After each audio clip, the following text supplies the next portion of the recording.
Hasn't quite turned out that way because, well, really, we did such a good job with early mail and predicted teams that there haven't been that many shocks. Having said that, there's a few things we need to talk about, definitely, and Rob Sutherland's here. How is your team shaping up? I think it's all right. I think so. I was really happy with Nico Hines, and then he got cut, and so that's taken a little bit of rejigging. So let's talk Hines. He's not playing just 1 week, hopefully, with that calf issue. I've cut him. You've cut him? Yep. Yeah. I had Hines and Cleary paired up. With him being out, you just can't take the risk. You know, even if NRL physio said, you know, he was the one calf injury that he thought was a better risk, and to credit him with this one. So I'm taking Tanner Boyd down from hooker, putting him at halfback, and getting Harry Grant gun for gun. Yep, same here. I think Tanner Boyd's going to be really popular after this news. I'm bringing in Brandon Smith as well for via Jules. Yeah, because I was a little bit worried about it. Should have always had the chance. We'll get to him later, but looks like he's going to play. Let's just hammer you now. Looks like good news in the teams. I was worried about his minutes. It looks like he's going to play massive minutes because Turpin is not in the team, and they've got Drew Hutchison on the bench. So that means, for me, massive minutes for Brandon Smith. Oh, Hutch can play a bit of hooker, but yeah, I agree. I still think he's going to play as many as he can literally handle in that position. And he's got the Dolphins in round 1, so it could go nuts. The other guy I want to bring up to start is Braden Williame. Yeah. Probably the biggest shock of the teams. Wilfred picked it probably a couple of weeks ago, so credit to Wilfred Z, the former champ who writes our left field Cheapie's yarn. He picked this a long time ago, but still, I think it was a little bit of a shock to me to see Williame at centre for the Warriors at 230-odd K and dual position. It was a shock to see me that he had dual position, which is an indictment of me because I did the positions. But it was like it was December, I was going away on holidays. And then Wilson Smith said, no, there's really good reasons for that, blah, blah, blah. So I'm going to blame it on Wilson. I think Wilson did that one. I've actually just stuck him in my team based on absolutely nothing other than I needed a guy at a low price. He did rip apart the Tigers' reserves in the first trial. Got like 3 try assists, I think, and 3 line break assists. Didn't do quite so well against the Storm A-listers. You know, it's like 6 runs for 60 metres. Look, I'm not expecting big things, but he could be that, you know, even if he doesn't do much. Second row forward, centre wing duel that disappears out of your team and you just flip backwards and forwards when you need trades. Could be helpful. Send through your questions and comments, guys. This is the first ever live team podcast that's going out with video, by the way. Usually we're hiding away in a dark studio. This is pretty much bunged on me unexpected. Yeah. As we were just like 2 minutes out, Tom's like, oh yeah, because we'll be on video. I'm like, what? I didn't know. I swear I told you like about 2 weeks ago, but it just got forgotten possibly somewhere. Yep, send your questions through, guys. What have we got here? Oh, we're getting told to turn our mics up. Couldn't be any closer. We'll wait for some questions to come through. Let's run through the winners and losers first up. We're not going to dwell on these guys too much, but Jermaine Hopgood, locked in. We've spoken about all these guys so much, so we're not going to talk about it much. Paul Adamotti, locked in at centre for the Bulldogs, so get him in. Stefano Udakamanu, locked in and starting prop for the Tigers, so lock him in. And Charles Nickel-Clockstad, locked in at fullback for the Warriors. Let's not talk about them, just lock them into your team. Isaiah Katoa has ousted Anthony Milford for that starting half spot at the Dolphins. For me, he's in. I've got him in my team. I'm worried that he's at the Dolphins, basically, and he's not going to score many points, and he won't kick goals with Osako in that team too. But still, you've got a bottom dollar guy at halfback. I think he's a great cheapie. He could kick goals. He kicked 20 goals for Tonga at the World Cup. Admittedly, 16 of them came in one game against Cook Islands. He's a good goal kicker. He's young. He's like 18 and 150 days or something like that. So super young, but big body, makes a lot of tackles. So he's got a good base as a half. I'm not bringing him into my team though. Bennett likes, I just can't bring him into my team. He's in there for me. I think watching him in the trials, I thought he was one of the Dolphins' best players, if not their best. I've got him in there. But Milf's got, what, 2 weeks in fat camp and then he comes back? Well, does Milford even come back? If Katoa plays well, then Milford doesn't come back. But they knew what they had in Katoa when they recruited Milford.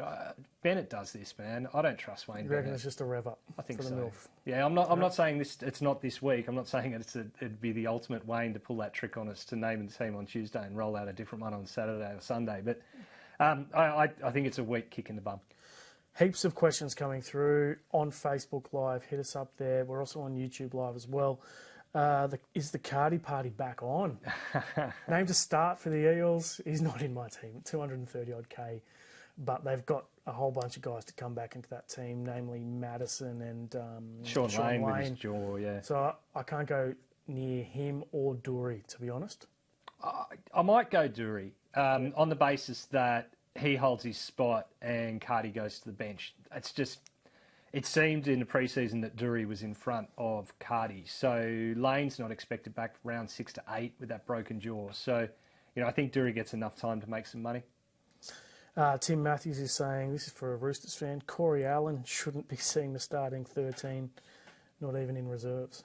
Oh, I think that's unfair. I think Corey's a very fine and talented player. Robbo is a master coach, speaks French. You may not be aware of that. And as a result, can both lure players for under the money to the team and get the very best out of them. Final quote, or the last one that's popped in is Sangster is a spud.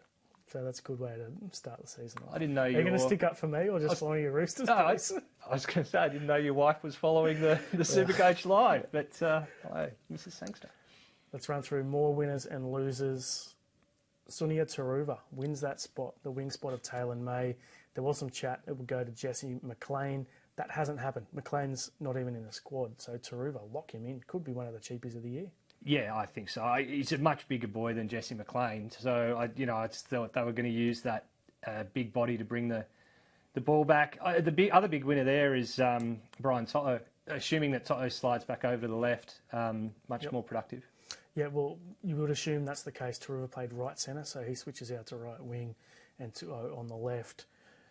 Jack Hetherington, so really popular during the preseason. He's dropped in popularity a lot because he didn't play due to a shoulder injury over the preseason, but he has been named by the Knights.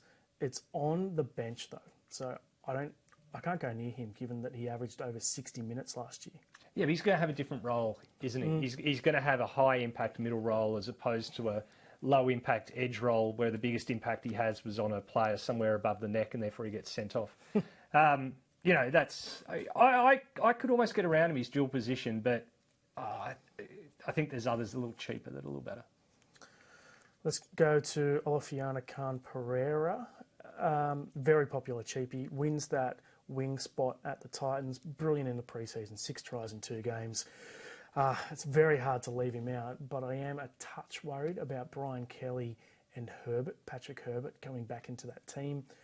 I'm still going to name Khan Pereira, but are you worried about those 2 guys at all, who are mostly centres, let's face it, not wingers? They are centres. They don't have anything like his speed, but much bigger boys. I am worried, but I'm picking Khan Pereira and I'm going to play him this week against the Tigers. Yep, good call. Davey Moale got a bench spot for the Rabbitohs. I think he's one of the better prop cheapies, and there aren't many. I know there's Stefano Udakamanu, who's locked in. He's borderline cheapie. Franklin Pele. And then Franklin Pele, we'll get to him later, but I'm not that keen on him.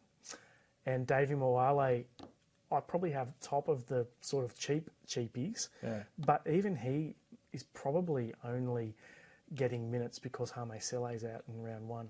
I still think he stays in the team, but his minutes might drop back. I think you can have Moale or Pele as your front row forward 4, but you don't want them as your 3, because if something happens to one of your 2 starters, look, there's every chance that Moale goes out. I mean, he's got Shaq Mitchell there as well on the bench, and when Sele comes back, you think one of those 2 goes out.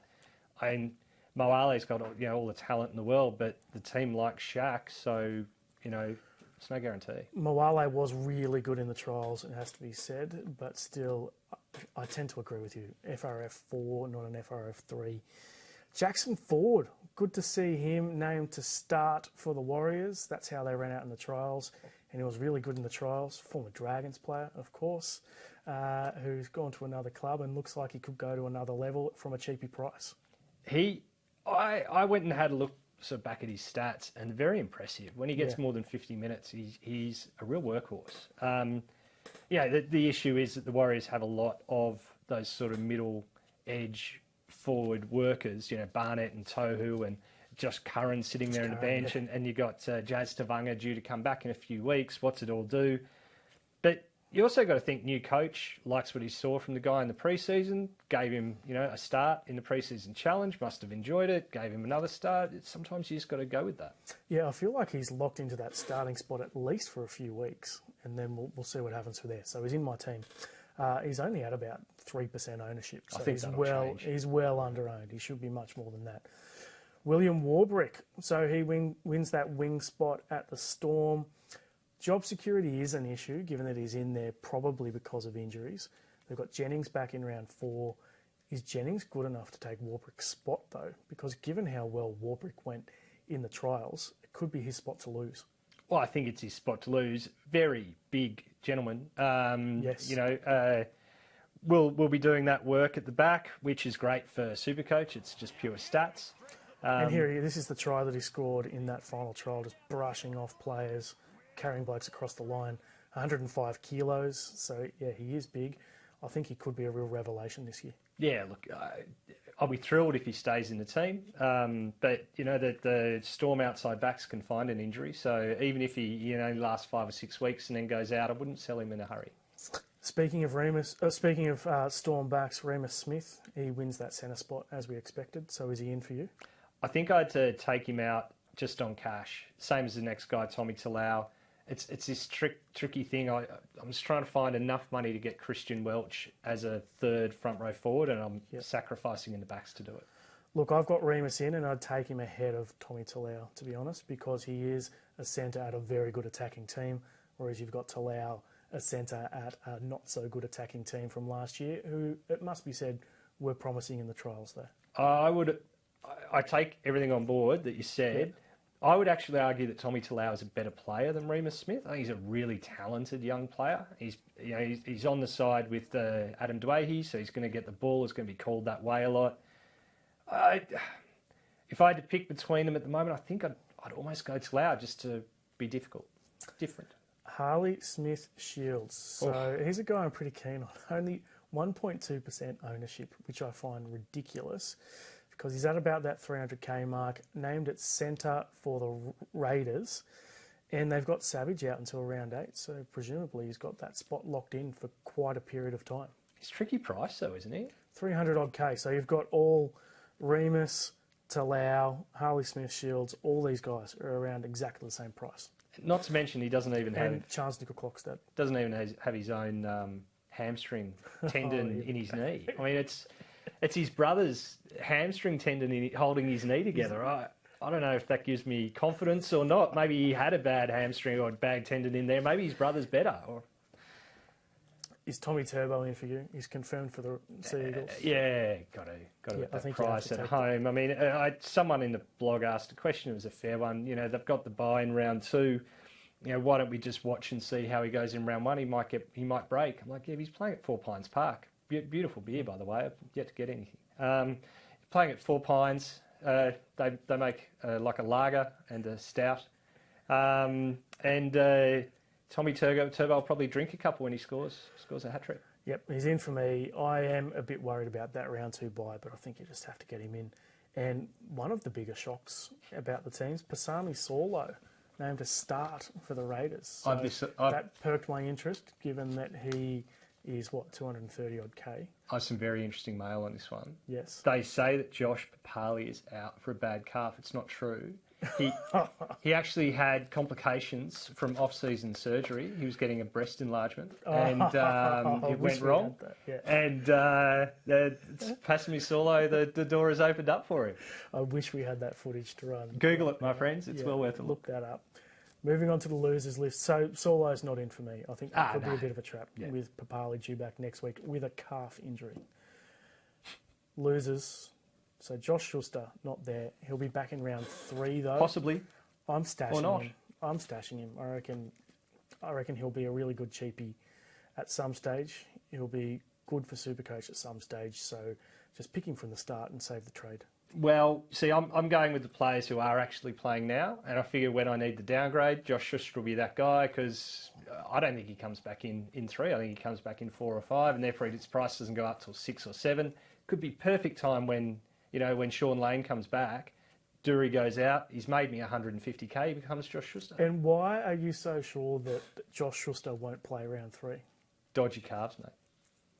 Oh, here we are. He's got history. Dodgy calves. Are you talking about your squash accident? Is that getting brought in here? Or? No, I wasn't bringing that up at all. No, I was going to say, I was going to use you've that. You've got history with dodgy calves. Look, in my experience, Thomas, calves for the larger men in the world can take a little while to heal. They're carrying a little bit more burden, especially when we accelerate. Look, I'm just saying the guy's got a history with calves. NRL physio is going to get overtaken by you. Oh, guy's got nothing on me. Ben Murdoch-Masila. Bit of Dragons hate. Go on, Thomas. You're keen on him, but I think buy in round 1 plus Jack Bird back in round 2, which is their first game of the year. I think Bird takes Murdoch-Masila's spot and BMM goes back to the bench. Look, he was good in the pre-season, got a try assist in one of those games. I'm not that keen on him. Here is that try assist. Yeah. He's a moderately good player in a spectacularly bad team. He's every chance to play minutes. Valence Tafare, unfortunately, not named for the Dolphins, not in the squad. Really popular during the pre-season, but put a line through him. Ray Stone, similar story. He is in the team, but he's on the bench. You really need Ray Stone, a style of player like him, to be playing big minutes. There's a lot of tackling. He does a lot of tackling.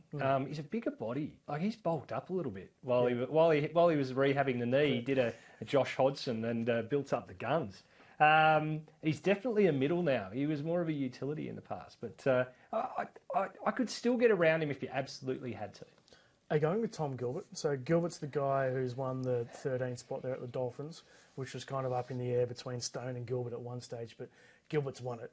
Yeah, no, I'm not. Dolphins. I want the least amount of Dolphins in my team as possible. I really liked him in 2022 at the Cowboys, but geez, I didn't like what I saw in the trial.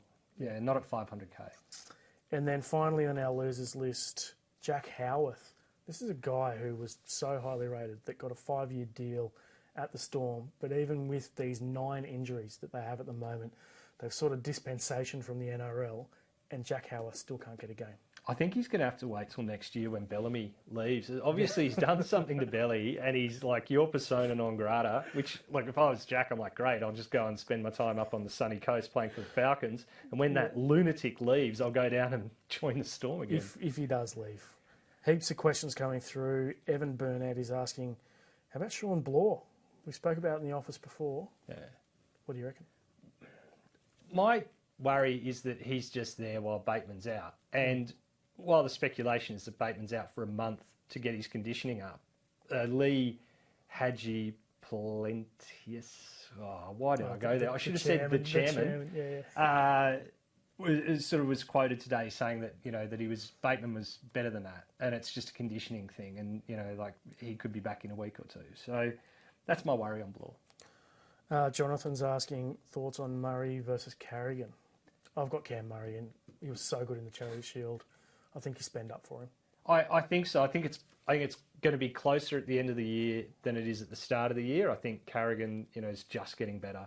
He's getting more and more like Murray, without the ball playing. I think he's a bit more work and a little less style. Let's talk through a couple of borderline buys. Jacob Preston and Franklin Pele. I'll put those two guys together because they're bench forwards at the Dogs. The information there is that Thompson is out with injury. He injured himself at training today, so it's quite a late out for them. Plus, they've got TPJ out. Plus, they've got Patolo out too, and he is really highly rated at that club. So I feel like those two guys, while they are pretty popular cheapies, are probably just placeholders. Yeah, I think he's behind Moale in the cheapie front row forward stakes. Yep. And wherever you have them, it's got to be at 4. You definitely cannot have 2 of them at 3-4. And I've got a few questions coming in. This is from Sam Howard. A lot of people are asking about Sean Kepi. I don't have him currently. I could be convinced to bring him in. I might get rid of someone like Pele or Moale for him. But I don't feel particularly confident with him in my team, particularly with that buy in round 2. And you've got to find 60k to go Pele up to Kepi. And Like, you go back at Kepi's stats, they've never been phenomenal. Even though I know he's listed at 13, there's nothing to say he doesn't start at 13 and play 25 minutes and then be moved on and only get back for the last 15 minutes. If that, I don't think you're going to get much more anything like the 60 minutes at lock that people are dreaming about. Let's run through each of the games and we're going to pick a player to watch from each match. So, first of all, Eels v Storm, big blockbuster to start the season at CommBank Stadium. Jermaine Hopgood. I said we're not going to talk about Hopgood. Just lock him in. He's probably the star of the preseason. Yeah. So, I think he's an absolute must-have, particularly with Schuster not playing round one. He probably ends up being the top forward, the most owned forward. Anyone else standing out for you there? I was going to say Bryce Cartwright, but we've chatted about him already. And we've covered Matt Dury too. Look, one thing with Dury is that Momasia and Murchie are on the bench. So he's beaten the two guys who were theoretically going for his spot, but he's still under a cloud with an ankle injury. So you've got, at least you'll know that team before the first lockout. How about Josh Hodgson then? Because they haven't got a backup hooker. The guy's I think he's 43. And he's coming back off an ACL, and they're expecting him to play 80 minutes. He's going to be doing a lot of passing out of dummy half, not a lot of running, and a fair bit of tackling. Yep. Moving on to the Storm. Basically, half their forward pack is standing out to me. Christian Welsh, I currently own. Eliasa Katoa and Trent. I never know how to say this guy's name, but Liero. I think could be he's the under-the-radar guy. I think he could be the best buy in this pack. I reckon he goes and plays 80 minutes and shocks a few people because he's not well owned. I don't know. I think Chris Lewis and Jordan Grant are both sort of edges, so they could take a bit of minutes off both those guys. Mine is Nelson Osufa Solomuna, who I'm expecting to play big-ish minutes for Nelson. He used to be like a 25-minute, 30-minute just impact guy. But I think he's building into playing more and more minutes, and he busts lots of tackles. I think he could get really close to the elite status. I agree with you, but I also think that he is going to play a fair bit of edge as well, and he will play on that right edge, which is Eli Katoa's edge. So that's why I'm a little bit wary of Katoa, and I'm more into Liero. Okay. All right. Moving on to the next game, Warriors v the Knights. We've spoken about Braden Williami, but I think he is probably the shock of Teams Day. So he's in for me. Tohu Harris, very safe option. Mm-hmm. Really good buy schedule. You could just lock him in now and not trade him for the rest of the season. Are you going to do it? I'm not. I've only got one premium front row forward, and that's Cotter, and two premium seconds in there for Fafita and Murray. So I can't find any space for Tohu just now. Murata Niokore is an interesting one. There's all the second row forward mids. There's the Eliasa Katoa, Teague Wilton, Murata Niokore, your mate Trent Loero, and Ghana from the Panthers. Like, all of them are 35 to 45 base second row forwards who have attacking stats in them, and whichever one you pick will not score a try, and all the others will. And that's why I'm not picking any of them. You're just not going near any mid-range forwards at all? Any of those mid-range second rowers, even though all of them have solid merit in their selection. Fair enough. I think Niokore, it looks like he's going to play big minutes, but I'm just worried by his utility value. He can get moved to the centres, he can get moved to the front row rotation. He just ends up all over the field. Got Dylan Walker there too to do that.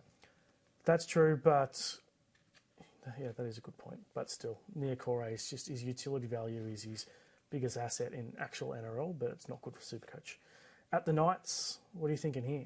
Any love for Kalen Ponga? None. No. Any love for Lachlan Miller? A lot. Yeah. I'm amazed at his tackle bust numbers. For such a little guy, can really bust a tackle. The other one I'd throw out there was Greg Marzoo, who was a cognoscenti selection. A lot of people going, I'm going Marzoo, he's Toto, but cheaper. He didn't get up this week. We didn't see it coming. Yeah, we're getting a lot of questions about him. I'm not sure if he's injured or if he's just missed the squad. We'll get to the bottom of it in our teams analysis article, which will go up later on. Next game, Panthers v the Broncos. At the Panthers, obviously Taruva is the guy that everyone's targeting. Sonny Luke, I was kind of keen on at one stage of the preseason, but he didn't play any of the trials, so I'm definitely off him. Yeah, Brian To'o is a player. I mean, on the left, I'm really tempted. My fear is I've got Taruva, and can I have two outside backs from the same team who are going to go missing on the same bye? Yeah, I'm not so sure. Yeah. Yep, that's the round 3 bye coming up, obviously, which Nathan Cleary's going to miss. Is Cleary in your team, though? Yeah, well, with Hines out, as much as I love Sam Walker, I think you had to have one of those two. Yep, Cleary's in for me as well. At the Bronx, who's standing out? For me, it's Haas. I think he's quite under-owned for him. Played basically all of last season injured. There was one point where both his shoulders were completely stuffed. I think all the issues over the off-season will actually benefit him in that he'll come out pretty fired up for 2023. Carrigan for me. I think he could play huge minutes, potentially 80 minutes. We'll have to see, but he's just getting better and better. Seagulls v the Dogs at your favourite oval in Four Pines Park. Beautiful beer, that. Anyone that stands out for you that we haven't mentioned already?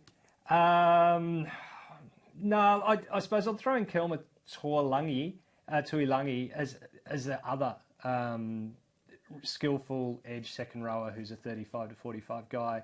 He ripped apart the Chooks, looked really good. Yeah.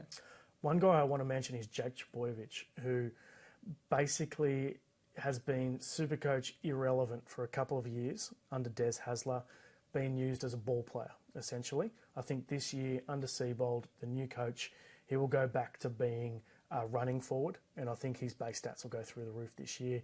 I would bring him in if he didn't have the bye in round 2. If they had a better bye schedule, he'd be in my side. Awkward price though as well. It is a very awkward price, but I still think he could go up by 10 points a game, basically just in runs this year. At the Doggies, Matt Burton was really popular, but his ownership is just plummeting recently. What are your thoughts? I don't know. What's the trials? That second trial, they looked a bit clunky. It's going to take a while for everything to gel at that club. Yeah, and I suppose it could also be Katoa popping up at the Dolphins. It's giving people the confidence to downgrade there and upgrade elsewhere. Alamotti's locked in at the Cowboys, so Cowboys are obviously really interesting given that they've got the best schedule of any team in the comp by a long way. With all these cheapies coming along, I've found room for Valentine Holmes in my team, but I haven't managed to fit in Tuilangi or Dearden or Scott Drinkwater. All those guys could get off to an absolute flyer, given that the schedule... Cotter I've got. Holmes I'm really trying to get. Dearden is, I think, the pod out of that. Yeah. And Drinkwater was a guy I really liked at the start of the year and still do. I just fear he's hasn't quite got the big scores in him of the elite fullbacks. So Hines to Dearden could be a big move. Well, yeah, if you can make it work with Jules. With Jules, yep.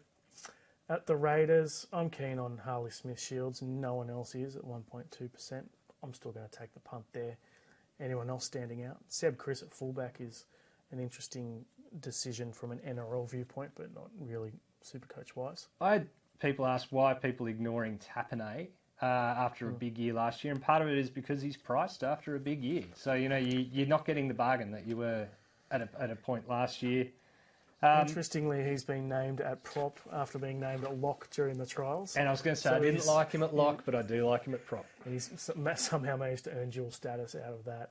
At the Sharks... See, can I just bring that up? People like to complain, how can you not give Tapane duals? Oh, it's a disgrace that you didn't give Tapane duals. And so we give Tapane duals based off the preseason. Then what happens? Oh, he's back at lock. We couldn't have got that one right. We're going to get slammed for it either way. Yeah. Sharkies, Teague Wilton has looked really good in the preseason.